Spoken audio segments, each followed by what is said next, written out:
1998년 겨울 한 보수 작업자가 놀라운 것을 발견했습니다. 그것은 인류 역사에 대한 우리의 모든 지식을 뒤흔들 만한 것이었습니다. 서울 지하 깊은 곳 낡은 하수도 시스템의 무너진 부분을 수리하던 중이었습니다. 김종수의 손전등 불빛이 거기에 속하지 않는 무언가를 비추었습니다. 어떤 한국 문명보다도 오래된 석벽에 하나의 상징이 새겨져 있었습니다. 그는 이 상징을 본 적이 없었지만 왠지 모르게 섬뜩하게 느껴졌습니다. 그 상징은 12개의 원으로 이루어져 있었습니다.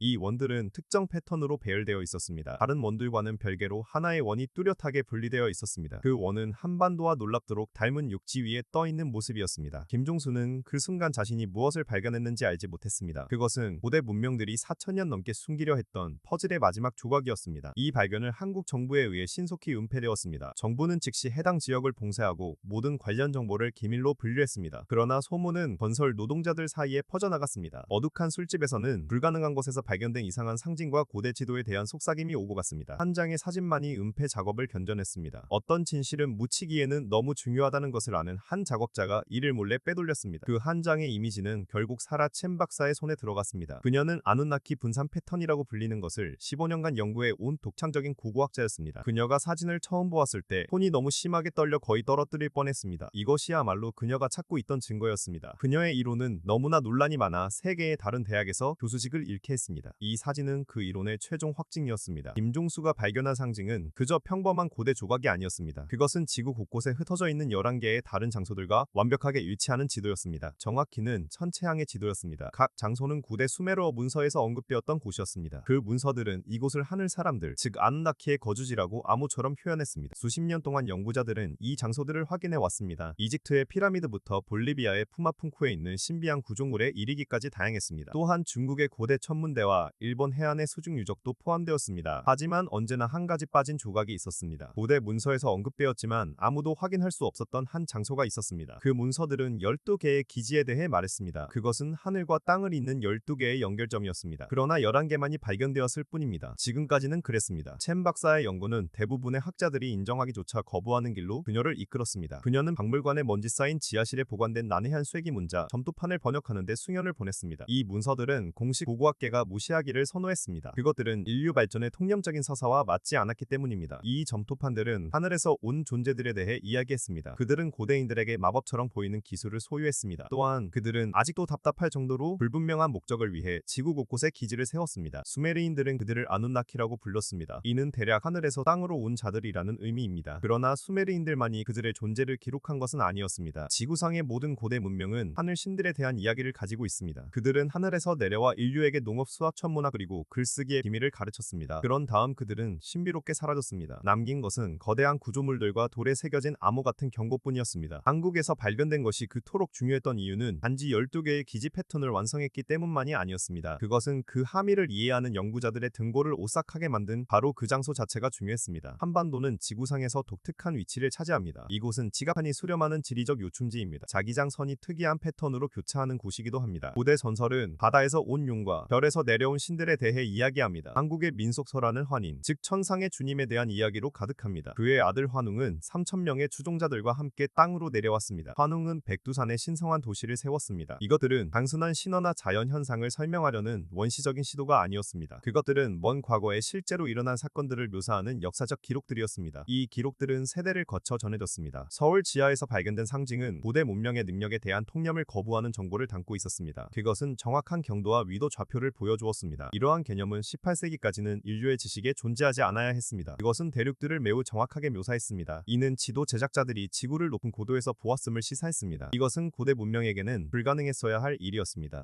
가장 충격적인 것은 남극 대륙이 빙상 없이 그려져 있었다는 점입니다. 얼음 몇 마일 아래에 있는 그 얼어붙은 대륙의 실제 해안선이 정확히 드러나 있었습니다. 이 해안선은 현대 인류가 20세기 후반에 위성 지반 투과 레이더를 사용해서야 발견한 것이었습니다. 이것은 이 지도를 만든 사람이 빙상이 형성되기 전 시대의 남극 대륙에 대한 지식에 접근했음을 의미했습니다. 지질학적 증거에 따르면 이는 6천년도 더 전의 일입니다. 이는 어떤 알려진 문명도 그러한 탐사를 위한 기술을 소유하기 훨씬 전의 일이었습니다. 첸 박사의 손은 키보드 위를 빠르게 움직였습니다. 그녀는 한국의 좌표를 알려진 다른 11개의 아누나키 유적지와 교차 창조했습니다. 그녀의 피를 얼어붙게 할 만한 패턴이 나타났습니다. 12개의 장소는 지구 표면을 가로지르는 완벽한 기하학적 네트워크를 형성했습니다. 각 지점은 다른 지점들로부터 수학적으로 의미 있는 거리에 위치했습니다. 그녀가 이 장소들을 지구의 3차원 모델에 그렸을 때 그것들은 깎은 20면체를 자리를 만들었습니다. 이것은 수학자들이 깎은 20면체라고 부르는 것이었습니다. 축구공의 구조나 버크민스터 풀러가 설계한 지오데식 돔에서 발견되는 것과 동일한 기하학적 패턴이었습니다. 이것은 무작위가 아니었습니다. 이것은 행성 규모의 공학 작품이었습니다. 지구 전체를 아우르는 일종의 그리드였습니다. 하지만 무슨 목적이었을까요? 고대 수메르 점토판들은 주류 고고학계가 고려하기를 거부했던 단서들을 제공했습니다. 점토판들은 아눈나키가 특정 광물, 특히 금을 필요로 했다고 말했습니다. 그들은 이 금을 지구에서 엄청난 양으로 추출했습니다. 그러나 점토판들은 다른 무언가도 언급했습니다. 그것은 챔 박사를 항상 당혹스럽게 했던 것이었습니다. 그들은 기지를 닷 지점이라고 언급했습니다. 이곳은 세상의 경계가 얇아지는 곳이었습니다. 아눈나키가 자신들의 영역과 우리의 영역 사이를 더 쉽게 오갈 수 있는 장소였습니다. 점토판들은 이 장소들을 문터, 그리고 전환점으로 묘사했습니다. 현대 물리학은 그러한 이론적 성에 대한 용어를 가지고 있습니다. 웜홀 또는 아인슈타인 노젠 다리라고 부릅니다. 이것은 시공간에서 현실의 직물이 접혀 광대한 거리를 이동할 수 있게 하는 지점입니다. 아눈나키는 우리가 이제 막 이론적으로 이해하기 시작하는 물리학 지식을 가지고 있었을까요? 챔 박사가 한국 유적지를 조사할수록 더 많은 변칙 사항이 드러났습니다. 한반도는 아눈나키 그리드의 또 다른 지점에 불과한 것이 아니었습니다. 그녀의 계산에 따르면 한반도는 다른 11개의 장소와 구별되는 특별한 의미를 가졌습니다. 다른 유적지들이 거의 완벽한 기하학적 패턴을 형성한 반면 한국 기지는 그리드에서 약간 벗어나 있었습니다. 마치 다른 기능을 수행하기 위해 의도적으로 배치된 것처럼 보였습니다. 고대 문서에는 13번째 장소에 대한 언급이 있었습니다. 그것은 다른 12개의 활동을 조율하는 중앙 허브였습니다. 한국이 바로 이 중앙 지휘 본부였을까요? 1980년대에 실시된 한국 지질 조사에서 특이한 점이 발견되었습니다. 북한과 중국 국경에 있는 신성한 백두산 아래에서였습니다. 지하2과 레이더는 산 표면 아래 약 2마일 지점에서 거대한 빈 공간을 감지했습니다. 알려진 지질 과정으로는 존재해서는 안 될 공동이었습니다.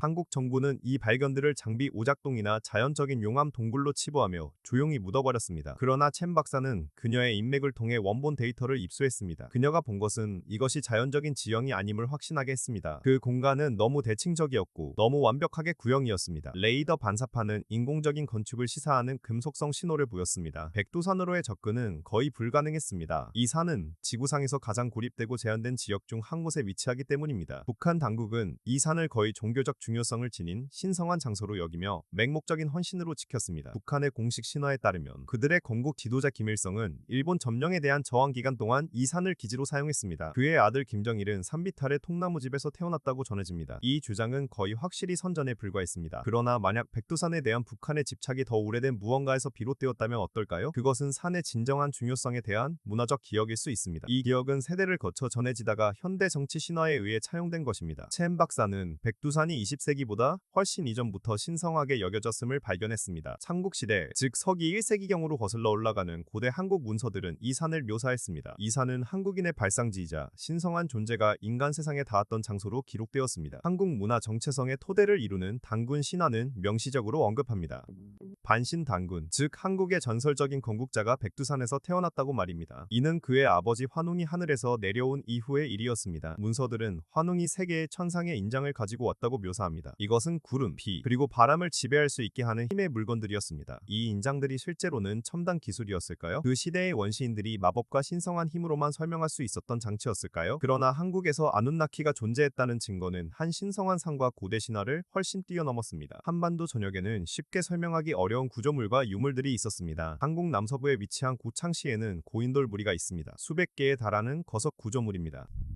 이 고인돌들은 공식적으로 기원전 천년경으로 거슬러 올라갑니다. 그러나 그들의 건축 기술과 천문학적 배치에서 훨씬 더 오래된 기원을 시사합니다. 이 고인돌 중 가장 큰 것은 300톤이 넘는 무게입니다. 이 거대한 화강암 조각을 옮기고 배치하려면 정교한 공학 기술이 필요했을 것입니다. 연구자들이 고창 고인돌의 천문학적 배치를 분석했을 때 한 가지를 발견했습니다. 그 구조물들은 놀라운 정밀도로 동지와 충분을 표시하도록 방향이 정해져 있었습니다. 이것은 청동기 시대에는 존재하지 않았어야 할 천체 역학 지식을 보여주었습니다. 한국의 고인돌이 특히 흥미로웠던 점은 전 세계에서 발견되는 거석, 구조물과의 유사성 때문입니다. 영국의 스톤헨지부터 레바논의 바알백에 있는 거대한 석조 플랫폼에 이르기까지 유사한 구조물들이 존재했습니다. 이러한 건축 기술은 서로 접촉이 없었다고 알려진 문화와 대륙 전반에 걸쳐 놀라운 일관성을 보였습니다. 이 모든 구조물은 수백 톤에 달하는 정교하게 절단된 돌들을 특징으로 했습니다. 돌들은 수학적 정확성으로 배치되었으며 천문 현상에 맞춰 정렬되었습니다. 심지어 현대 기계로도 현대 엔지니어들이 재현하기 어려운 방법으로 건축되었습니다. 이러한 유사성이 독립적인 병행 발전을 통해 생겨났다는 공식적인 설명은 면밀히 조사했을 때 신뢰성을 떨어뜨렸습니다. 보다 논리적인 결론은 이 구조물들이 공통된 기원을 공유한다는 것이었습니다. 그것들은 진보된 지식과 기술을 가진 문명에 의해 또는 그들의 지도 아래 건설되었습니다. 그 문명은 아누나키 자신들이거나 그들의 직접적인 영향을 받은 인간 문화였을 수도 있습니다. 첸 박사의 조사는 경주시 근처 산비탈에 새겨진 8세기 불교 사찰 석굴암으로 이어졌습니다. 공식적으로는 신라 시대에 건설되었다고 알려져 있습니다. 하지만 석굴의 건축은 8세기에 사용 가능한 기술로는 불가능해 보이는 공학적 역량을 보여주었습니다. 석굴의 돔은 아시아 건축의 가장 훌륭한 사례 중 하나로 여겨집니다. 하지만 대부분의 방문객들이 모르는 사실은 현대 건축가들도 완전히 설명할 수 없는 기술로 돔이 건설되었다는 것입니다. 돔을 이루는 화강암 블록들은 매우 정밀하게 절단되고 배치되었습니다. 그것들은 모르타르나 지지대 없이 완벽하게 균형 잡힌 구조를 만들었습니다. 각 돌의 정확한 배치와 중력에 전적으로 의존했습니다. 더욱 놀라운 점은 석굴 내부가 1년 내내 일정한 온도와 습도를 유지한다는 것입니다. 현대적인 공조 시스템이 없음에도 불구하고 그렇게 유지됩니다. 이는 건축가들이 연력학과 공기순환에 대한 정교한 지식을 가졌음을 시사합니다. 그러나 가장 설득력 있는 증거는 최근 한국과 중국 사이의 바다임 황해에서 발견되었습니다. 2001년에 한국 해양 고고학자들은 해저에서 자연 암석으로 추정되는 것을 발견했습니다. 그것들은 수면 아래 약 30m 지점에 있었습니다. 면밀한 조사를 통해 그것들은 자연적인 지형이 아니라 거대한 석조 구조물의 잔해임이 밝혀졌습니다. 정교하게 절단된 화강암 블록으로 지어진 벽과 플랫폼이었습니다. 구조물에 갇힌 유기물의 탄소 연대 측정 결과 최소 9,000년 전에 만들어졌음이 밝혀졌습니다. 이는 기존 역사에 따르면 이 지역의 인간들이 여전히 작은 유목 집단으로 살던 수렵 채집인이었던 시기와 일치합니다. 누가 이 수중 구조물들을 건설했으며 왜 지금은 바다 아래에 있는 것일까요? 이 구조물들의 수중 잠김은 중요한 단서를 제공했습니다. 9,000년 전 세계 해수면은 오늘날보다 상당히 낮았습니다. 이는 우리가 마지막 빙하기에서 막 벗어나고 있었기 때문입니다. 막대한 양의 물이 여전히 빙하와 빙상에 갇혀 있었습니다. 이는 지금은 수중인 해안 지역이 당시에는 육지였음을 의미합니다. 황해 구조물들은 아마도 해안 근처의 마른 땅에 건설되었을 것입니다. 그것들은 수중에 있지 않았을 것입니다. 빙하가 녹고 해수면이 수천 년에 걸쳐 상승하면서 이 구조물들은 점차 수중에 잠겨 있었습니다. 이는 대홍수와 잃어버린 문명에 대해 이야기하는 전 세계 문화권의 전설과 완벽하게 일치했습니다. 이 이야기들은 신화가 아닐 수도 있습니다. 실제로는 빙하기 말기에 해안 문명을 파괴한 파괴적인 기후, 변화의 역사적 기록일 수도 있습니다. 첸 박사는 황해 구조물들이 한국 아누나키 기지의 일부일 수 있다는 것을 깨달았습니다. 그것들은 백두산 아래 주요 복합시설과 연결된 외곽시설이었을 것입니다. 만약 이것이 사실이라면 한국의 설치물은 진정으로 거대했습니다. 그것은 수백 제곱마일을 덮었으며 알려진 고대 문명이 건설한 어떤 것보다 큰 규모의 건설 프로젝트를 포함했습니다. 그러한 사업에 필요한 에너지와 자원은 조직과 기술 수준을 시사했습니다. 이는 9,000년 전에 존재했어야 할 수준을 훨씬 뛰어넘는 것이었습니다. 물론 건축가들이 인간이 아니었거나 아누나키의 지시 아래 일하는 인간이었을 수도 있습니다. 이들은 하늘에서 온 신비한 방문자들이 제공한 기술과 지식을 사용했습니다. 첸 박사가 지구 자체의 에너지 역학을 분석하기 시작했을 때 12개의 아누나키 기지가 형성하는 기하학적 패턴은 새로운 의미를 갖게 되었습니다. 우리 행성은 우주를 가로지르는 정적인 암석 덩어리가 아닙니다. 그것은 자기장 선지각 단층선,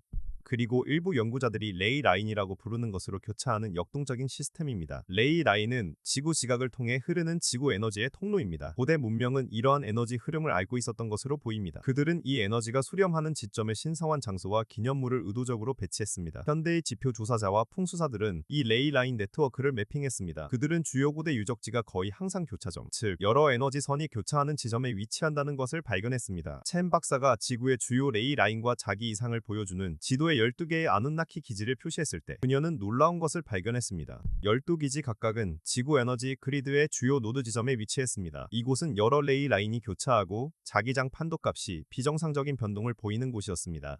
한국의 유적지도 예외는 아니었습니다. 백두산은 여러 주요 레이 라인의 수렴 지점에 위치합니다. 이 지역은 수십 년간 지구 물리학자들을 당황하게 한 자기 이상 현상을 보입니다. 이러한 이상 현상은 비정상적인 나침반 판도값, 설명할 수 없는 전자기 간섭으로 나타납니다. 또한 이 지역 상공을 비행할 때 조종사들로부터 항법 장비 오작동 보고가 있었습니다. 공식적인 설명은 산에 있는 특이한 광물 침전물을 원인으로 지목했지만 광범위한 조사에도 불구하고 그러한 침전물은 발견된 적이 없었습니다. 아누나키가 이 에너지 노드의 기지를 의도적으로 배치했을까요? 아마도 그들의 기술이 지구의 자연 에너지 흐름을 필요로 하거나 활용했을 것입니다. 혹은 이 위치에 기지를 건설하는 행위 자체가 에너지 패턴을 생성하거나 변경했을 수도 있습니다. 이는 자연적인 수령 지점을 인공적으로 강화된 발전기로 바꾸었을 것입니다. 고대 문헌들은 흥미로운 단서들을 제공했습니다. 수메르 점토파는 하늘과 땅의 연결을 의미하는 아누나키의 두루안키에 대해 언급했습니다. 그것은 하늘과 땅을 연결하는 기둥 또는 봉으로 묘사되었습니다. 이것은 물리적인 기둥이 아니라 하늘과 지구 사이에서 에너지가 흐르는 통로였습니다. 현대 독자들은 이 개념을 현대 공상과학 소설에서 알아볼 수 있을 것입니다. 그곳에서는 0점 에너지 진공 에너지, 양자 요동과 같은 용어들이 시공간 자체의 구조에서 사용 가능한 전력을 추출하는 이론적 방법을 설명합니다. 첸 박사의 한국 유적지 연구는 또 다른 흥미로운 세부 사항을 밝혀냈습니다. 백두산과 황해 구조물 주변 지역은 정상보다 높은 수준의 배경 방사선을 보였습니다. 이는 위험할 정도는 아니었지만 측정 가능하고 비정상적인 수준이었습니다. 공식적인 설명은 이를 천연 우라늄 매장물이나 라돈가스 노출 탓으로 돌렸습니다. 그러나 방사선 특징은 이 두 가지 출처와 일치하지 않았습니다. 동위원소 구성은 비정상적이었으며 탐지된 비율로는 자연적으로 발생해서는 안 되는 원소들의 흔적을 보였습니다. 일부 연구자들은 이 방사선이 고대 핵 사건의 잔여물이라고 제안했습니다. 아프리카 가봉의 유명한 오클로 원자로와 같은 천연 핵 반응기일 가능성이 있었습니다. 그러나 첸 박사는 다른 것을 의심했습니다. 만약 그 방사선이 아누나키의 발전 시스템에서 나온 잔여물이라면 어떨까요? 수천 년 전에 작동했던 기술의 희미한 메아리였을까요? 첸 박사가 자기극 이동의 역사적 기록을 조사했을 때 12개의 아누나키 기지와 지구 자기장 사이의 연결은 더욱 흥미로워졌습니다. 지구의 자기장은 정적이지 않습니다. 자기 북극과 남극은 시간이 지남에 따라 이동하며 가끔 완전히 뒤집힙니다. 북극이 남극이 되고 남극이 북극이 되는 식으로 말입니다. 지질학적 증거는 이러한 급반전이 지구 역사상 여러 번 발생했음을 보여줍니다. 마지막 완전한 반전은 약 77만 년 전에 일어났습니다. 그러나 자기장은 더 짧은 기간에 걸쳐 크게 변동합니다. 역사적 기록에 따르면 지난 200년 동안 자기장이 약 15% 약해졌습니다. 일부 과학자들은 우리가 앞으로 수천 년 안에 또 다른 급반전으로 향할 수 있다고 예측합니다. 첸 박사의 이목을 끈 것은 아누나키 기지 위치와 자기 변동 중 비정상적인 안정성을 보인 지역 간의 상관관계였습니다. 지작이 불안정 기간 동안 전 세계 자기장 판도값은 크게 변동했습니다. 하지만 12개 기지 주변 지역은 마치 고정되거나 안정화된 것처럼 놀랍도록 일관된 판도값을 보였습니다. 이는 아누나키 기지가 지구 자기장의 안정화 지점 역할을 했을 수 있음을 시사했습니다. 그것들은 행성의 기후와 생태계에 파괴적인 영향을 미칠 수 있는 치명적인 극이동을 방지하거나 지연시켰을 것입니다. 만약 이것이 사실이라면 그것은 충격적인 질문을 제기했습니다. 이 고대 시설들이 고장나거나 교란된다면 지구의 자기 안정성에 어떤 일이 발생할까요? 한국에서의 아누나키 존재를 이해하기 위해 첸 박사는 근원으로 거슬러 올라가야 했습니다. 고대 수메르와 하늘 사람들의 지구 도착을 처음 기록한 점토판으로 말입니다. 수메르 문명은 약 5,000년 전 메소포타미아에 갑자기 등장했습니다. 그들은 이미 수학, 천문학, 농업, 문자에 대한 정교한 지식을 가지고 있었습니다. 수세기에 걸쳐 점진적인 발전을 보인 다른 고대 문화와 달리 수메르는 완전히 형성된 것처럼 보였습니다. 명확한 선행 문명이 없었습니다. 이러한 진보된 문화의 갑작스러운 등장은 여러 세대에 걸쳐 역사가들을 당혹스럽게 했습니다. 수메르 점토파는 공상과학 소설처럼 들리는 이야기를 들려줍니다. 그들은 아누나키가 니비루라는 행성에서 왔다고 묘사합니다. 니비루는 3600년에 단 한 번 내부 태양계로 들어오는 극도로 길쭉한 궤도를 가지고 있습니다. 점토판에 따르면 아누나키는 약 45만 년 전에 지구에 처음 도착했습니다. 그들은 지구의 풍부한 광물 자원, 특히 금에 이끌렸습니다. 그들이 금을 필요로 했던 목적은 점토판이 완전히 설명하지 않습니다. 점토판은 아누나키가 처음에 직접 금을 채굴했다고 묘사합니다. 그러나 그들은 결국 힘든 노동에 지쳐 지구에서 발견한 원시 호미니드를 유전적으로 변형하여 노동자종을 만들었습니다. 이 노동자종이 바로 인류였습니다. 주류 과학은 이 이야기를 신화로 치부합니다. 그들은 태양계에서 니비루 행성이 탐지되지 않았고 타임라인이 인간 진화에 대해 우리가 아는 것과 일치하지 않는다고 지적합니다. 그러나 첸 박사는 점토판에 수메르인들이 가졌을 리 없는 정보가 담겨있다는 점에 주목했습니다. 그들은 태양과 달, 그리고 행성들을 포함하여 태양계에 12개의 천체가 있다고 묘사했습니다. 그들은 육안으로 볼 수 없는 천왕성과 해왕성과 같은 행성들에 대해 알고 있었습니다. 이 행성들은 18세기와 19세기에 망원경으로 공식적으로 발견되었습니다. 그들은 행성들의 상대적인 크기와 거리를 놀라운 정확성으로 묘사했습니다. 그들은 어떻게 이러한 사실들을 알았을까요? 그 점토판들은 지질학적, 천문학적 증거와 연관될 수 있는 특정 사건들을 또한 묘사했습니다. 그들은 인류 대부분을 파괴한 대홍수에 대해 이야기했습니다. 이 재앙은 마지막 빙하기 말에 일어난 홍수와 일치합니다. 당시 녹아내리는 빙하는 해수면을 300피트 넘게 상승시켰습니다. 이는 전 세계 해안 문명을 수장시켰습니다. 그 점토판들은 천체 충돌과 우주 사건들을 묘사했습니다. 이는 태양계 먼 과거의 실제 충돌과 궤도 교란에 해당할 수 있습니다. 점토판에는 20만 년 이상 거슬러 올라가는 왕들의 목록이 기록되어 있습니다. 초기 왕들은 수만 년 동안 불가능하게 긴 통치를 했습니다. 이것들은 과장이었을까요? 아니면 그들은 다른 무언가를 묘사하고 있었을까요? 아마도 인간 통치자들 대신 아누나키 자신의 수명을 말입니다. 첸 박사는 아누나키의 지구 내 시설을 묘사한 점토판에 집중했습니다. 이 기록에 따르면 아누나키는 다양한 목적의 여러 유형 시설을 건설했습니다. 그들은 금과 다른 광물을 채굴하는 광업 시설을 운영했습니다. 또한 궤도로 물질을 발사하는 우주 항구도 있었습니다. 그들이 살고 통치하는 도시들도 존재했습니다. 그리고 점토파니두, 부라고 부르는 곳이 있었습니다. 그것은 신성한 언덕이나 성스러운 산으로 불렸습니다. 이곳은 통신센터이자 발전소 역할을 하는 특별한 장소였습니다. 그들은 지질 물리학적 특성을 고려하여 특정 위치에 자리 잡았습니다. 이곳은 하늘과 땅 사이의 연결이 가장 강한 곳이었습니다. 첸 박사가 전 세계에 지도한 12개의 아누나키 기지는 부 시설의 설명과 일치했습니다. 이 기지들은 모두 상과 같은 주요 지형이나 해안 지역에 위치했습니다. 모든 기지는 쉽게 설명하기 어려운 정교한 고대 건축 흔적을 보였습니다. 모든 기지에는 하늘에서 내려온 신들에 대한 전설이 있었습니다. 이 신들은 인류에게 신성한 지식을 가르치고 돌아오겠다는 약속을 남기고 떠났습니다. 한국의 유적지는 이 패턴과 완벽하게 일치했습니다. 백두산은 신성한 언덕 역할을 했습니다. 황해의 구조물들은 외곽 시설이었습니다. 하지만 왜 12개의 기지였을까요? 젠 박사는 이 숫자가 수메르 우주론과 수학에서 깊은 의미를 지닌다는 것을 발견했습니다. 수메르인들은 60진법을 사용했습니다. 그렇기에 우리는 여전히 원을 360도로, 시간을 60분으로, 분을 60초로 나눕니다. 12는 나누어 떨어지는 수가 많고 고대 신성한 건축물과 신화에 반복적으로 나타납니다. 그리스 신화에는 12 올림푸스 신이 있었습니다. 이스라엘에는 12지파가 있었습니다. 그리스도에 12사도가 있었고 12개의 황도 12궁도 있습니다. 이 12라는 숫자의 확산은 우연이 아닐 수 있습니다. 이는 공통된 원천에서 비롯되었을 수 있습니다. 바로 그들의 전 지구적 기반 시설을 형성했던 12개의 아누나키 기지입니다. 점토파는 아누나키가 지구를 자신들끼리 어떻게 나누었는지 묘사했습니다. 각기 다른 신들이 다른 지역을 통치했습니다. 지구의 최고신 엘릴은 메소포타미아에서 통치했습니다.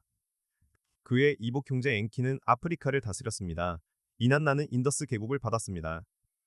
이집트인들에게는 토트, 메소아메리카인들에게는 케찰코아틀이라고 불린 닝기시지다는 광범위하게 여행했습니다.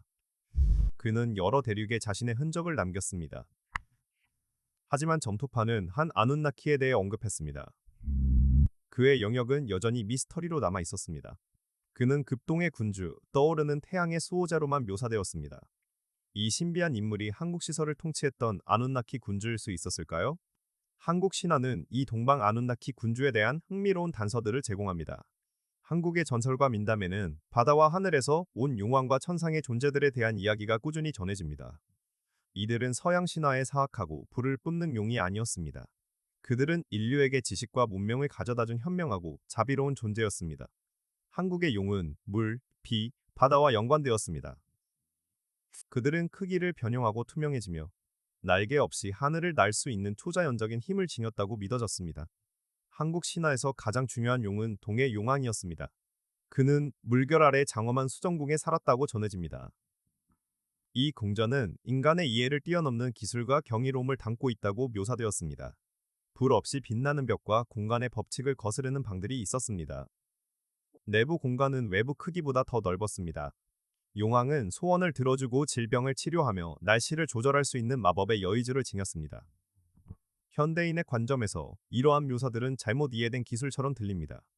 마치 원시인들이 전기 불빛 첨단 공학, 그리고 자신들이 이해할 수 없는 장치들을 유일한 참고 틀로 설명하려 했던 것과 같습니다. 챔 박사는 용 전설이 한국에만 국한되지 않는다는 것을 발견했습니다. 이는 동아시아 문화 전반에 걸쳐 놀라운 일관성으로 나타났습니다. 특히 흥미로운 점은 이 문화들이 용의 기원에 동의했다는 것입니다. 그들은 용이 바다와 하늘, 즉 인간 세계를 넘어선 영역에서 왔다고 말했습니다. 용들은 수천 년을 살았다고 전해집니다. 그들은 오랜 세월 축적된 지혜를 가졌습니다. 그들은 사람들과 직접 교류하기를 원할 때 인간의 모습으로 나타났습니다. 이러한 용 전설들이 아누나키에 대한 문화적 기억일 수 있을까요? 하늘에서 온 존재들에 대한 묘사는 마법처럼 보이는 첨단 기술을 소유했습니다. 그들은 수천 년을 살았고 외모를 변형할 수 있었습니다.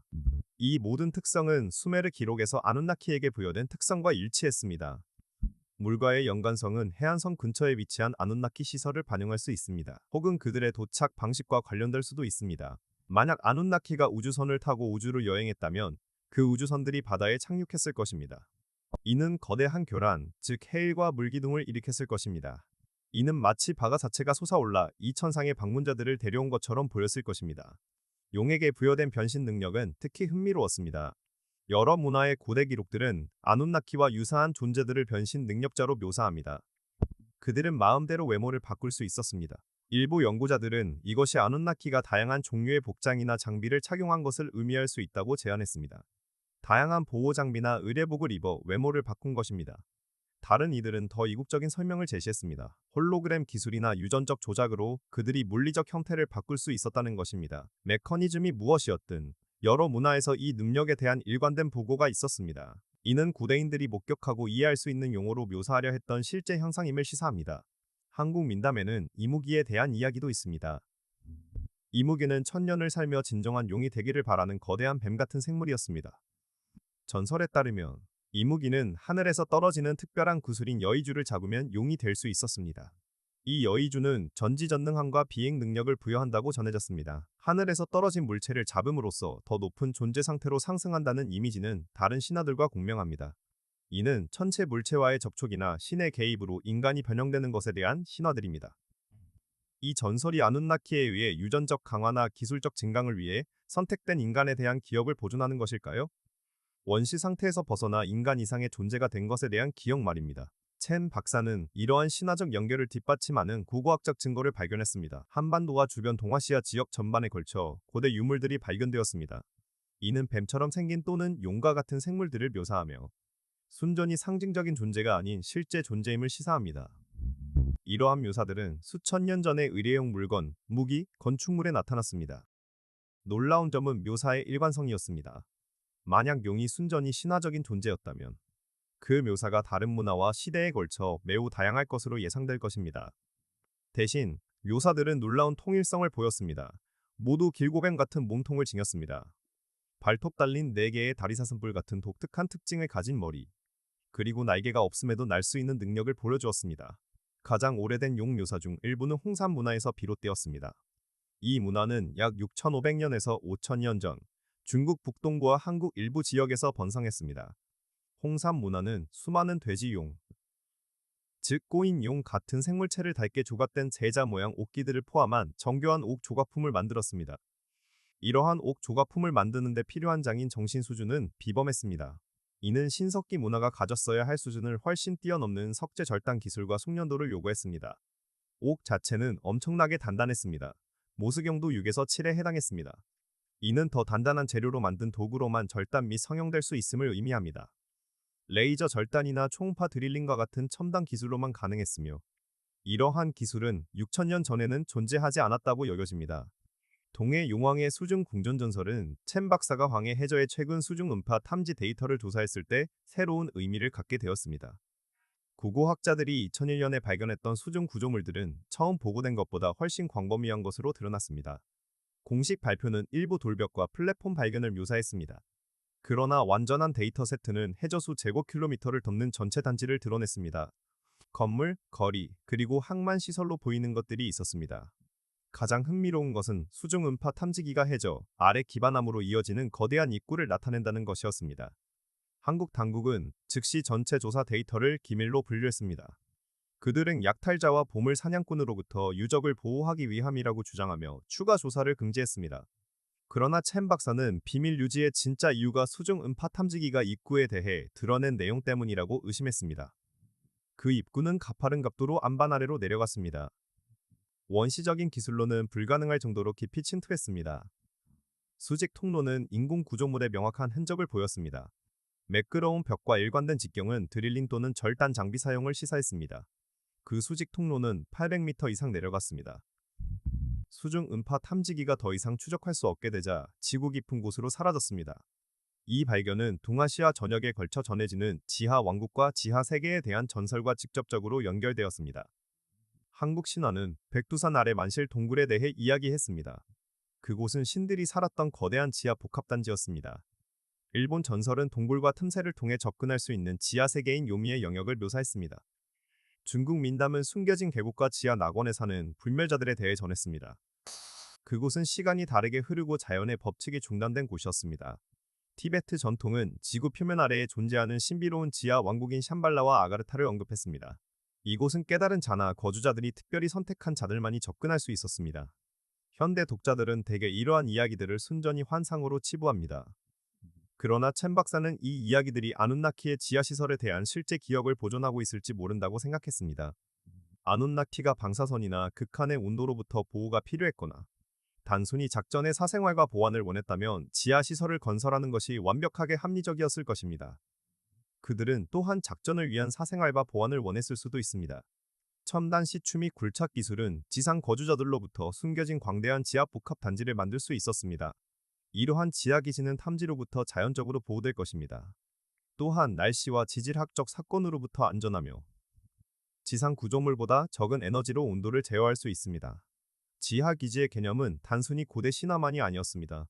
전 세계의 현대 군사 조직들은 다양한 목적으로 지하 시설을 유지하고 있습니다.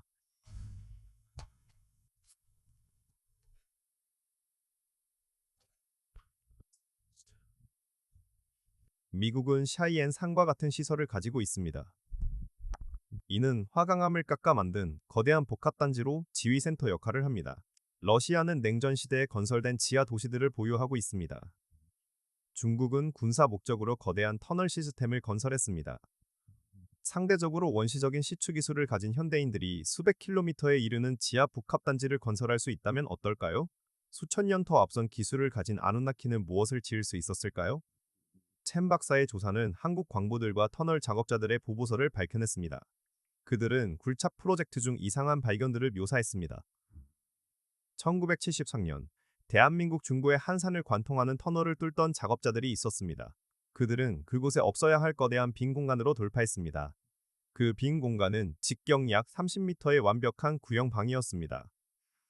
매끄러운 벽에는 어떤 도구 자국이나 건설 기술도 보이지 않았습니다.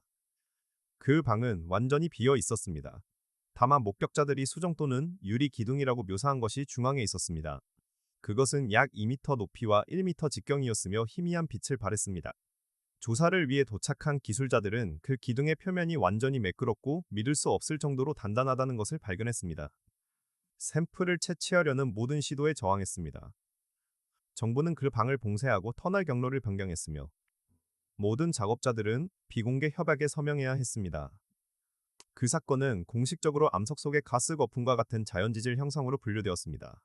그러나 그것을 본 목격자들은 자신들이 인공적인 무언가를 발견했다는 것을 알았습니다. 수십 년 동안 한반도 전역의 건설 프로젝트에서 비슷한 보고서들이 나왔습니다. 작업자들은 가끔 빈 공간이나 인공적인 건설 흔적이 있는 방으로 돌파하곤 했습니다. 그들은 매끄러운 벽, 기하학적 모양 또는 설명할 수 없는 신비한 물체를 발견했습니다. 모든 경우에 그 발견들은 빠르게 은폐되었고 현장은 봉쇄되었으며 작업자들은 비밀을 지키기로 맹세했습니다. 공식적인 설명은 항상 같았습니다. 자연적인 지질 형성, 가스 주머니, 용암 동굴이었습니다. 그것은 한국 산맥 깊숙한 곳에서 수천 년 전 누군가 또는 무언가가 구조물을 건설했다는 사실을 인정하지 않기 위함이었습니다. 1973년 사건에서 발견된 수정 기둥은 첸 박사의 특별한 흥미를 끌었습니다. 여러 문화권의 고대 문헌들은 발전기 또는 통신장치 역할을 했던 빛의 기둥이나 수정 기둥을 묘사했습니다. 수메르 문헌은 모든 지식과 힘을 담고 있는 신비로운 물체인매에 대해 이야기했습니다. 이는 종종 빛나는 돌이나 수정으로 묘사되었습니다. 힌두교 경전은 시바링가에 대해 묘사했습니다. 그것은 우주의 축을 나타내는 기둥 모양의 물체였습니다. 또한 신성한 에너지의 통로 역할을 했습니다. 성경 출애굽기는 언약궤가 신비로운 물체들을 담고 있다고 묘사합니다. 이 물체들은 빛을 발하고 힘을 뿜어냈습니다. 너무나 위험해서 만지면 즉시 사람을 죽일 수도 있었습니다. 이 모든 묘사들은 같은 종류의 기술을 언급하고 있었을까요? 아눈나키가 남긴 수정 발전기 또는 데이터 저장 장치였을까요? 젠 박사의 연구는 그녀가 동아시아 인구의 유전학 연구를 조사하기 시작했을 때 예상치 못한 전환점을 맞았습니다. 현대 DNA 분석은 한반도와 주변 지역 사람들의 유전적 구성에서 몇 가지 당혹스러운 이상 현상을 밝혀냈습니다. 대부분의 인간 DNA는 모든 인구 집단에서 유치합니다. 이는 우리가 모두 최근의 공통 조상을 가진 한 종임을 보여줍니다. 그러나 다른 민족을 구별하는 작은 변이들이 있습니다. 이러한 변이들의 대부분은 표면적인 것이며 피부색, 머리카락 질감, 얼굴 특징과 같은 특성에 영향을 미칩니다. 그러나 일부 유전 표지는 명백한 목적이 없으며 자연 선택이나 환경 적응을 통해 쉽게 설명될 수 없습니다. 그러한 표지 중 하나가 첸 박사의 관심을 끌었습니다. 한국인, 일본인, 그리고 일부 북부 중국인 인구에서 비정상적으로 높은 농도로 발견된 유전 서열은 알려진 기능이 없었습니다. 그것은 어떤 단백질도 코딩하지 않았습니다. 어떤 알려진 유전자도 조절하지 않았습니다. 그리고 유전학자들이 정크 DNA라고 부르는 것처럼 보였습니다. 즉, 더 이상 아무 목적도 없는 진화적 과거에 남은 서열이었습니다. 그러나 이 특정 서열은 정크가 아니었습니다. 연구자들이 그 구조를 분석했을 때 매우 정교한 오류 수정 코드의 특성을 가지고 있다는 것을 발견했습니다. 이는 정상적인 인간 DNA의 오류 수정 메커니즘보다 훨씬 진보한 것이었습니다. 이 서열은 다른 유전 정보를 보호하고 보존하는 것처럼 보였습니다. 하지만 어떤 정보이며 왜 보호하는 것일까요? 이 유전 표지의 분포 또한 흥미로웠습니다. 그것은 한반도 주변 지역에 거주하는 인구 집단에서 가장 흔하게 나타났습니다. 그리고 이 지역에서 멀어질수록 빈도가 감소했습니다. 이 패턴은 이 표지가 한국에서 유래하여 인구 이동과 이종 교배를 통해 외부로 퍼져나갔음을 시사했습니다. 유전학자들은 이 표지의 출현 시기를 약 8천년에서 10,000년 전으로 추정했습니다. 이는 황해 구조물이 건설되었을 시기와 마지막 빙하기가 끝나가던 시기와 일치했습니다. 그 시기는 너무나 우연의 일치라고 하기엔 절묘했습니다. 첸 박사는 논란의 여지가 있는 가설을 세웠습니다. 이 유전 표지가 아누나키 유전 공학의 증거라면 어떨까요? 수메르 점토파는 아누나키가 원시 호미니드의 DNA를 변형하여 인간을 창조했다고 명시했습니다. 그들은 자신들의 유전 물질을 지구에 존재하는 영장류의 것과 결합했습니다. 만약 아누나키가 한국의 주요 기지를 건설했다면 어땠을까요? 그들은 그곳에서 유전 실험을 수행하여 향상된 능력을 가진 변형된 인간 집단을 만들었을지도 모릅니다. 이 향상된 인구는 아누나키 창조자들로부터 유전 표지를 가지고 있었을 것입니다. 이 표지들은 우리가 아직 이해할 수 없는 목적을 가졌을 것입니다. 우리 기술이 아누나키의 유전 프로그래밍을 해독할 수준에 도달하지 못했기 때문입니다. 이 가설은 동아시아 인구에 대한 몇 가지 미스터리를 설명했습니다. 연구에 따르면 동아시아 혈통의 사람들은 다른 민족보다 약간 더 빠른 신경 처리 속도를 가지고 있습니다. 이는 그들의 뇌가 정보를 미묘하게 더 빠르게 처리할 수 있다는 것을 의미합니다. 그들은 또한 공간 추론과 수학적 계산을 요구하는 작업에서 통계적 이점을 보였습니다. 이러한 차이는 작고 인구 집단 간에 엄청난 중복이 있습니다. 즉, 개인의 변이가 집단 차이를 훨씬 초과합니다. 그러나 통계적 추세는 여러 연구에서 일관적입니다. 만약 이러한 인지적 이점이 더 나은 작업자나 유능한 조수를 만들기 위해 설계된 아누나키 유전적 강화에서 비롯되었다면 어떨까요? 그 작지만 측정 가능한 차이점들은 합리적입니다. 첸 박사는 이러한 조사가 위험한 영역을 걷고 있다는 것을 알고 있었습니다. 민족 집단 간의 유전적 차이에 대한 어떤 암시라도 즉시 인종차별과 과학적 위법 행위라는 비난을 불러일으킵니다. 우생학 및 인종 유사과학의 역사는 유전학자들로 하여금 인구 간의 유전적 변이를 인정하는 것조차 극도로 신중하게 만들었습니다. 그러나 첸 박사는 진실이 정치적 올바름보다 더 중요하다고 믿었습니다. 만약 아누나키가 다른 인간 집단을 다른 방식으로 유전적으로 변형하여 약간 다른 능력이나 특성을 가진 집단을 만들었다면 이는 단순히 역사적 사실이었습니다. 어떤 집단의 가치나 권리에 대한 가치 판단이 아니었습니다. 핵심은 증거를 정직하게 조사하는 것이었습니다. 동시에 모든 인간은 사소한 유전적 변이와 관계없이 동등한 존엄성과 권리를 가진 하나의 종이라는 근본적인 진실을 유지하는 것이었습니다. 유전적 증거는 첸 박사가 한국 유적지에서 발견한 다른 점과 연결되었습니다. 그것은 장수 연구와의 연관성이었습니다. 동아시아 문화 전반에 걸쳐 불멸과 수명 연장에 대한 집착이 다른 문명보다 더 강했습니다. 중국 황제들은 불로장생의 영약을 찾기 위해 엄청난 재산을 썼습니다. 한국 전설은 산속 동굴에 살며 다양한 형태로 변신할 수 있는 불멸의 존재인 선녀에 대해 이야기했습니다. 일본 문화는 장수의 개념을 숭배했고 수명을 연장하기 위한 다양한 수행법을 추구했습니다. 불멸에 대한 이러한 문화적 집착은 수메르 문헌에 따르면 수천 년을 살았던 아누나키와의 실제 접촉에서 비롯되었을 수 있습니다. 만약 고대 한국인들이 일반 인간처럼 늙거나 죽지 않는 존재들과 상호작용했다면 어땠을까요? 이 만남은 그들의 문화에 깊은 영향을 미쳤을 것입니다. 이는 같은 불멸을 달성하려는 지속적인 열망을 만들었을 것입니다. 현대 과학은 모든 인간이 텔로미어라고 불리는 것을 가지고 있다는 것을 발견했습니다. 이는 염색체 끝에 있는 보호캡이며 세포가 분열할 때마다 짧아집니다. 텔로미어가 너무 짧아지면 세포는 더 이상 분열할 수 없고 죽게 됩니다. 이는 노화의 주요 메커니즘 중 하나입니다. 어떤 유기체는 훨씬 더 긴 텔로미어를 가지고 있습니다. 또는 텔로미어를 재건할 수 있는 효소를 소유하고 있습니다. 이는 인간보다 훨씬 더 오래 살거나 심지어 생물학적 불멸을 달성하게 해줍니다. 한국 인구에서 발견된 유전 표지는 텔로미어 길이를 조절하는 유전자 근처 영역에서 특이한 특성을 보였습니다. 이것이 인간 수명을 연장하기 위해 설계된 아누나키 유전 공학의 증거일까요? 수천 년 동안 희석되었지만 현대 인구의 DNA에 여전히 흔적을 남긴 강화일까요? 첸 박사의 한국 유적지 조사는 수세기 동안 명백히 숨겨져 있던 것을 드러냈습니다. 한반도 전체가 천문 현상에 맞춰 정렬된 구조물들로 덮여 있었습니다. 고대 고인돌에서 중세 천문대에 이르기까지, 불교 사찰 배치에서 전통 마을의 배치에 이르기까지 한국 건축은 천문학에 대한 정교한 이해를 보여주었습니다. 또한 중요한 구조물들을 천체 현상에 맞추는 일관된 패턴을 나타냈습니다. 가장 명백한 예는 경주시에 위치한 7세기에 지어진 석조 천문대인 첨성대였습니다. 이 구조물은 세계에서 가장 오래된 천문대 중 하나로 공식적으로 인정됩니다. 별을 관측하기 위한 상당 계구부가 있는 병 모양의 석탑입니다. 그러나 첨성대는 단순한 관측대보다 훨씬 더 정교했습니다. 이 구조물은 설계에 정확한 천문학적 측정값을 포함했습니다. 그것은 한 해의 날짜 수와 일치하는 366개의 돌을 가지고 있습니다. 이 탑은 12개의 기단석을 가지고 있습니다. 이는 12개의 아누나키 기지와 한 해의 12달과 다시 일치합니다. 전체 구조물은 놀라운 정밀도로 진북을 향하고 있습니다. 창문 계구부는 북극성인 폴라리스의 위치와 완벽하게 일치합니다. 하지만 첨성대는 아누나키가 지구를 떠났다고 알려진 시기보다 수천 년 후인 기원후 7세기에 건설되었습니다. 어떻게 중세 한국인들이 이렇게 정밀한 천문대를 건설하는 데 필요한 천문 지식을 가질 수 있었을까요? 첸 박사의 연구는 첨성대가 독창적인 창작물이 아니라고 시사했습니다. 대신 그것은 훨씬 더 오래된 건축물에 대한 재건축 또는 오마주였습니다. 그 지식은 여러 세대에 걸쳐 보존되어 왔습니다. 한국의 역사 문헌들은 고대에 존재했던 훨씬 더 오래된 천문대와 별 관측대를 언급했습니다. 이 건축물들은 전쟁이나 자연재해로 파괴되었습니다. 그러나 그 천문 지식은 한국 학자들에 의해 보존되었습니다. 첸 박사가 고대 한국 천문 유적지의 위치를 지도화했을 때 그녀는 놀라운 사실을 발견했습니다. 그것들은 한반도에 걸쳐 고유한 기하학적 패턴을 형성했습니다.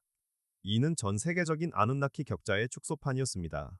이 유적지들은 고대 천문학자들이 비범한 정확도로 천체 위치를 삼각 측량할 수 있도록 해주는 관측 지점 네트워크를 형성했습니다. 더욱 흥미로운 점은 이 유적지들 중 일부가 백두산과 서해의 수중 구조물과 직접적으로 정렬되어 있었다는 것입니다. 이는 그들이 천체 움직임을 추적하고 천문 지식을 유지하도록 설계된 통합 시스템의 일부였음을 시사합니다. 한국의 전통에 보존된 천문 지식은 놀랍도록 정교했습니다. 고대 한국의 달력은 태양, 달, 그리고 가시 행성들의 움직임을 정확하게 추적했습니다. 그들은 일식과 월식을 정밀하게 예측했습니다. 그들은 해성, 신성, 그리고 다른 천체 현상에 대한 상세한 기록을 보관했습니다. 중세 시대의 한국 천문학자들은 세계 최고 수준이었습니다. 그들의 지식은 자신들의 문명보다 훨씬 더 오래된 원천에서 비롯된 것으로 보였습니다. 한국의 천문 기록을 다른 문화권의 관측 자료와 비교했을 때 놀라운 점이 드러났습니다. 그것들은 고대인들에게는 알 수 없었을 정보들을 보여주었습니다. 여기에는 수성과 금성과 같은 행성들이 완전한 궤도 주기를 거치는 동안 정확하게 추적된 기록이 포함됩니다. 이는 수년간의 꾸준한 관측과 계산을 위한 수학적 이해를 필요로 합니다. 닥터 첸은 14세기 한국의 별 지도가 수세기 후 유럽의 천문 차트와 일치하거나 능가하는 정확도로 별자리와 천체 위치를 보여주었다는 것을 발견했습니다. 이 지도에는 육안으로는 거의 보이지 않는 별들도 포함되어 있었습니다.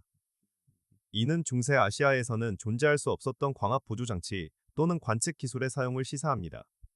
가장 놀랍게도 그 지도들은 한반도의 북쪽이나 남쪽 먼 위도에서만 볼 수 있는 별들과 별자리를 보여주었습니다. 마치 지도 제작자들이 전 세계 여러 위치 또는 지구 대기권 위에서 관측한 자료에 접근한 것과 같았습니다. 이러한 천문 지식은 아누나키 기지들이 실제로는 무엇을 위한 것이었는지에 대한 더 넓은 질문과 연결됩니다. 이 12곳의 장소가 전 세계적인 네트워크를 형성했다면 그 기능의 일부는 천문 관측소였을 수도 있습니다. 항해 목적으로 천체의 움직임을 추적하는 것이었을 겁니다. 만약 아누나키가 지구와 그들의 본향 행성 또는 우주의 다른 목적지 사이를 여행했다면 그들은 정밀한 천문 데이터를 필요로 했을 것입니다. 이는 궤적을 계산하고 태양계를 항해하기 위함입니다. 지구 주위의 특정 위치에 기지를 배치함으로써 그들은 전체 하늘을 관측할 수 있었습니다. 각 기지는 천고의 다른 부분을 담당했습니다. 하지만 천문학적 정렬은 또 다른 목적을 가지고 있었을 수도 있습니다. 전 세계의 많은 고대 유적지들은 특정 별자리 시스템과 정렬을 보여줍니다. 특히 오리온 자리, 플레이아데스 성단, 그리고 시리우스와 관련되어 있습니다. 이집트 기자의 피라미드는 오리온 벨트와 정렬되어 있습니다. 유럽과 아메리카의 수많은 거성 유적지들은 플레이아데스 성단 정렬을 보여줍니다.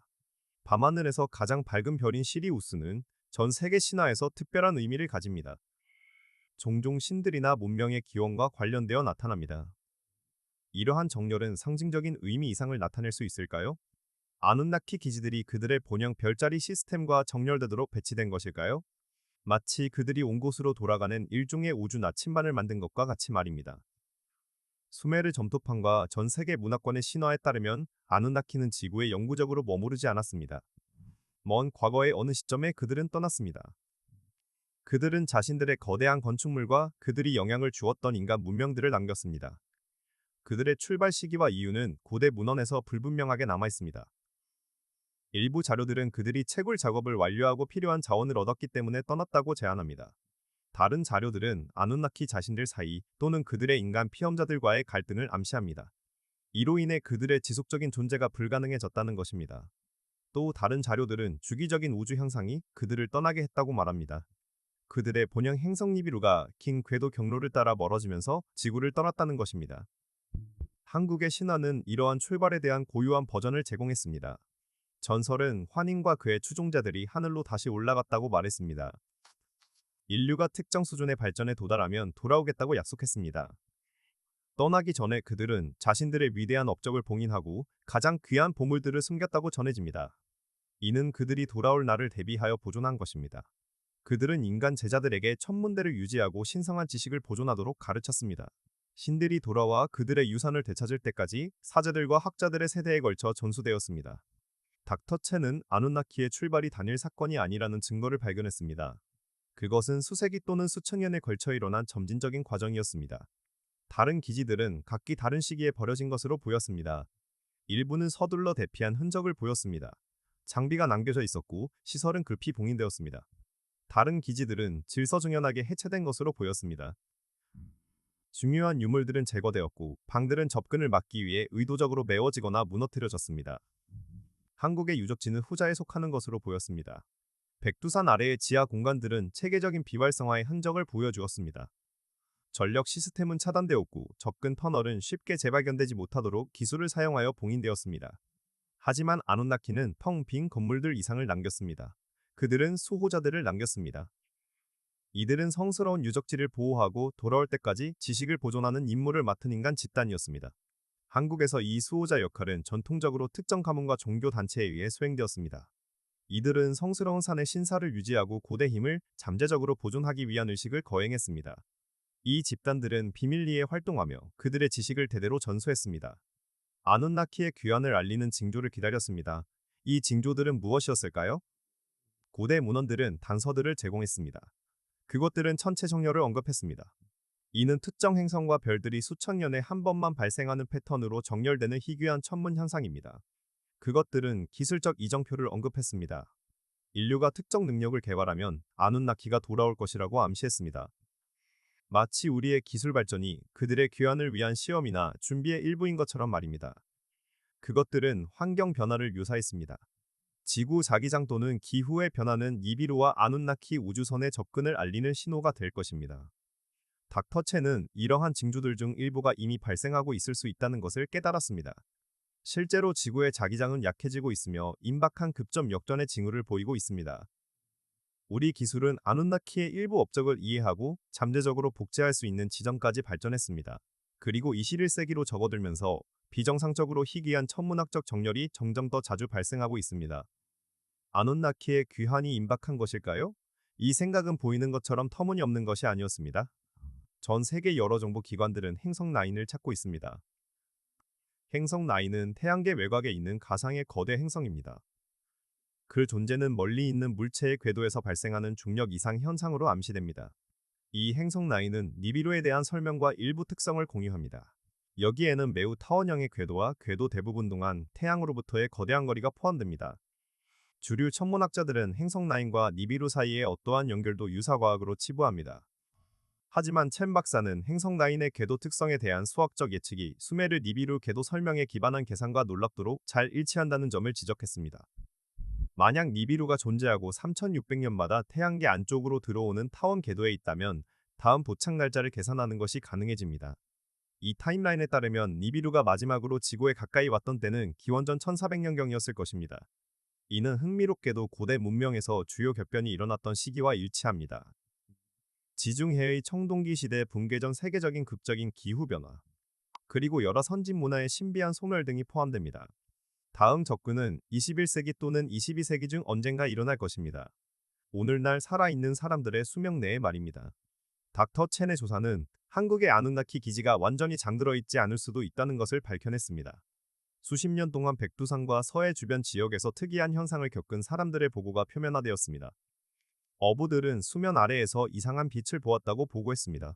명백한 지능을 가지고 움직이는 빛나는 구체가 배를 따라가다가 깊은 곳으로 잠수했다는 것입니다. 한중 국경 근처 산에서 등산객들은 전자기기가 오작동하는 지역을 만났다고 설명했습니다. 나침반이 맹렬하게 회전하고 시간을 잃는 경험을 했습니다. 걷는 속도를 감안할 때 불가능했을 몇 시간 후에 목적지에 도착한 것입니다. 1994년에 서해 근처에서 훈련 임무 중이던 한 대한민국 공군 조종사가 평생 그를 괴롭힐 만남을 보고했습니다.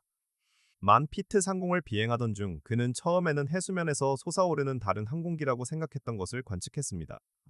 하지만 그 물체가 다가오자 그는 그것이 이전에 본 적 없는 것이라는 것을 깨달았습니다. 그것은 지름 약 50m의 구형 물체였습니다. 매끄럽고 금속성이었으며 눈에 보이는 추진수단은 없었습니다. 그 구체는 약 10분 동안 그의 항공기와 나란히 비행하다가 불가능한 속도로 가속하며 사라졌습니다. 조종사가 그 사건을 보고했을 때 그는 정보 장교들에게 신문을 받았습니다. 그들은 그의 총 카메라 영상을 압수하고 그가 본 것에 대해 절대 말하지 말라고 경고했습니다. 이 사건은 맑은 야간에 발생했음에도 불구하고 공식적으로는 기상 관측형 풍선으로 분류되었습니다.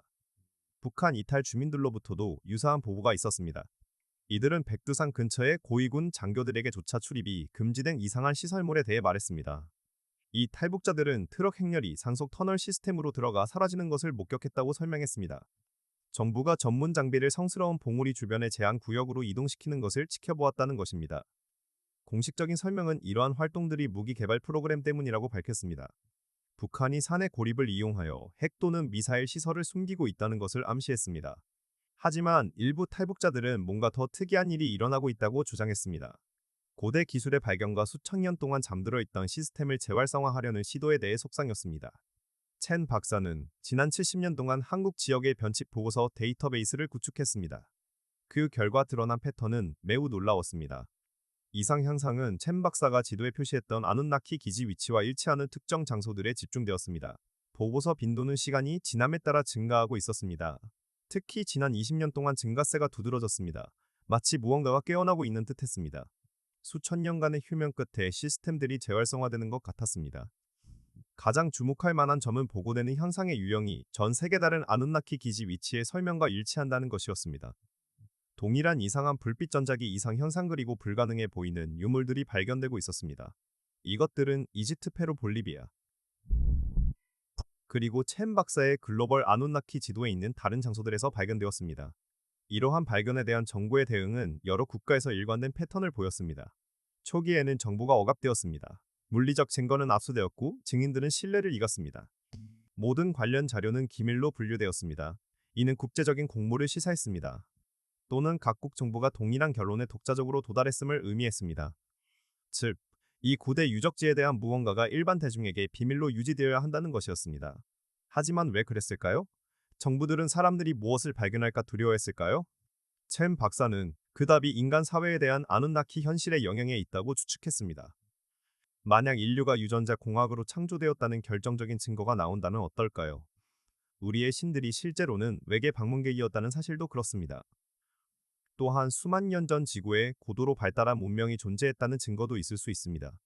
이는 현대 사회가 구축된 모든 종교적, 철학적, 과학적 틀에 근본적으로 도전할 것입니다. 심리적 그리고 사회적 혼란은 엄청날 것입니다. 정부들은 진실이 너무 불안정하여 공개하기 어렵다고 합리적으로 판단했을 수 있습니다. 인류가 아직 처리할 준비가 되지 않은 지식으로부터 보호받아야 한다고 생각한 것입니다. 하지만 또 다른 가능성이 있었습니다. 첸 박사는 이 가능성이 훨씬 더 불안하다고 생각했습니다. 만약 정부들이 사람들을 진실로부터 보호하기 위해서 증거를 억압하는 것이 아니라면 어떨까요? 오히려 아누나키 기술에 대한 접근을 독점하기 위해서였다면 어떨까요? 만약 지하 시설들이 작동하는 장비나 보존된 지식을 포함하고 있었다면 어떨까요? 그 기술을 통제하는 자는 잠재적인 경쟁자들에 비해 엄청난 이점을 얻을 것입니다.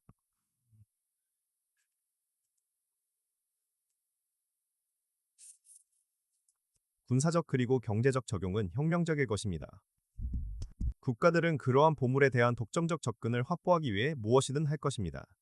이는 그 존재에 대한 모든 대중의 지식을 억압하는 것을 포함합니다. 여러 정부가 실제로 아누나키 유적지를 비밀리에 탐사하고 있다는 증거가 나타났습니다. 위성 이미지는 고대 기지 위치와 일치하는 외딴 지역에서 건설 활동을 보여주었습니다. 설명할 수 없는 예산 할당은 목적이 기밀로 유지되는 프로젝트에 자금을 지원했습니다.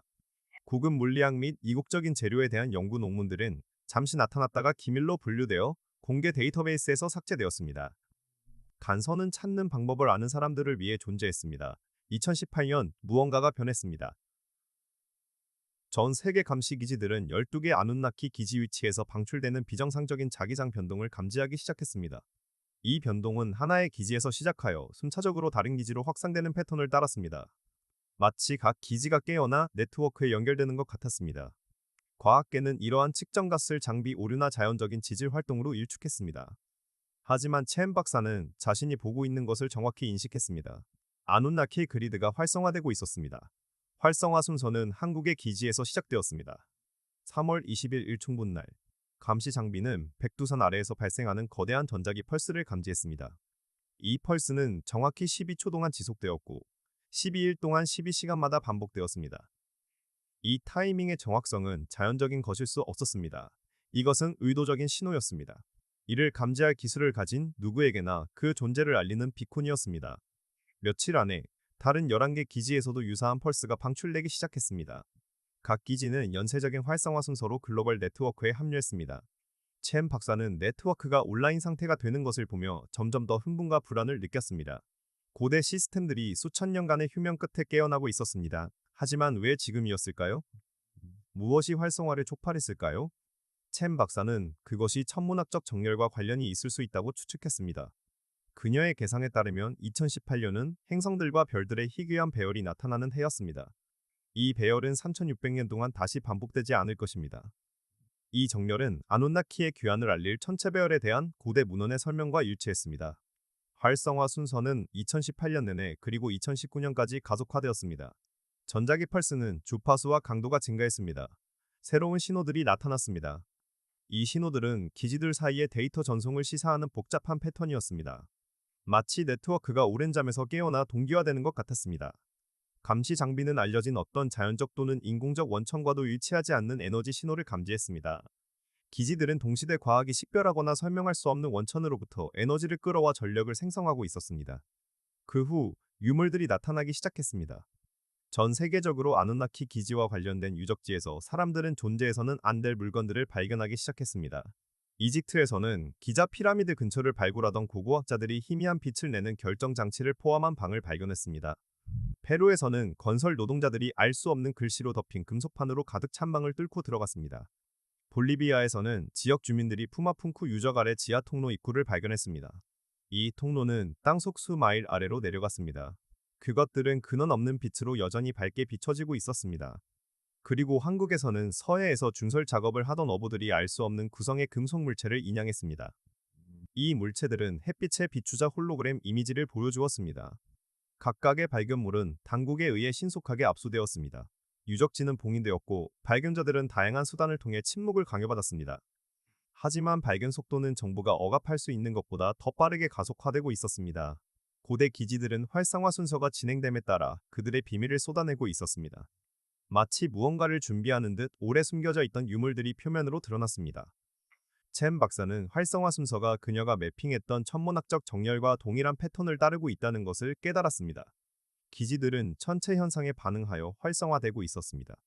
그 시스템들은 수천 년 전 별과 행성의 특정 배열에 반응하도록 프로그램되어 있었습니다. 이는 아누나키가 정확한 타이밍으로 귀환을 계획했음을 시사했습니다. 그들은 천문학적 조건이 올바를 때 자동으로 그들의 도착을 준비할 시스템을 설정해 두었습니다. 하지만 활성화 순서는 불길한 측면도 가지고 있었습니다. 기지들이 온라인 상태가 되면서 유적지 근처에 사는 사람들은 특이한 경험을 보고하기 시작했습니다. 고대 장소로 소환되거나 불려가는 꿈을 꾸는 것이었습니다. 인간이 아닌 존재들의 환상을 보기도 했습니다. 두통, 메스꺼움, 방향 감각 상실 등 의학적으로 설명할 수 없는 신체적 증상도 나타났습니다. 마치 깨어나는 기지들이 인간의 의식에 영향을 미치는 신호를 송출하는 것 같았습니다. 특히 아누나키 실험에서 유전적 표지를 가진 사람들에게서 두드러졌습니다. 2025년 초에 작성된 첸 박사의 최종 보고서는 경이로우면서도 두려운 그림을 그렸습니다. 모든 증거는 아누나키의 임박한 귀환을 가리켰습니다. 활성화 순서는 그들의 글로벌 네트워크를 다시 온라인 상태로 만들었습니다. 천문학적 정렬은 고대 예언과 일치했습니다. 기지 유적지에서 측정된 에너지 수치는 계속 증가하여 어떤 인계점이나 절정으로 향하고 있었습니다. 그리고 태양계 저 멀리서 망원경들은 니비루의 예측 궤도와 일치하는 물체를 추적하고 있었습니다. 한국 기지는 퍼즐의 마지막 조각이었던 신비로운 12번째 시설이었습니다. 이 기지는 귀환 순서에서 특별한 의미를 지니는 것으로 보였습니다. 백두산에서 방출되는 전자기 펄스는 다른 유적지보다 더 강하고 더 자주 발생했습니다. 서해의 수중 구조물들은 활동 증가를 보였습니다. 민감한 장비로 불빛과 소리가 감지되었습니다. 가장 주목할 만한 점은 1998년 서울 지하에서 발견된 봉인된 방이 신호를 방출하기 시작했다는 것입니다. 마치 벽에 새겨진 지도가 다가오는 아누나키 함대로부터 전송을 수신하는 것 같았습니다. 첸 박사의 연구는 한국 기지가 아누나키의 지구 작전을 위한 중앙 조정 허브 역할을 했다고 시사했습니다. 그곳은 그들이 글로벌 네트워크를 관리하는 본부였습니다. 이것은 왜 다른 11개 기지에 의해 형성된 기하학적 그리드에서 약간 벗어나 위치했는지 설명할 것입니다. 또한 왜 더 광범위한 건설과 더 정교한 기술의 증거를 보여주었는지도 설명됩니다. 그리고 왜 전설들이 그곳을 모든 고대 유적지 중 가장 신성한 곳으로 묘사했는지도 마찬가지입니다. 만약 아누나키가 정말로 돌아온다면 그들은 아마도 한국으로 가장 먼저 올 것입니다. 그들의 주요 기지이자 지구상에서 그들의 존재감이 가장 강했던 곳으로 말입니다. 하지만 그들의 귀환은 인류에게 무엇을 의미할까요? 고대 문헌들은 모순된 답변을 제시했습니다. 일부 출처는 아누나키가 구원자로서 돌아올 것이라고 시사했습니다. 그들은 인류가 새로운 문명 수준에 도달하도록 돕기 위해 고급 지식과 기술을 가져올 것입니다. 그들은 무한한 에너지 질병 치료법, 우주 여행, 그리고 인간 존재를 변화시킬 다른 경이로운 것들의 비밀을 공유할 것입니다. 다른 출처들은 더 어두운 그림을 그렸습니다. 아누나키가 인간을 그들의 소유물로 간주한다고 시사했습니다. 인간은 창조자들에게 봉사해야 하는 피조물이라는 것입니다.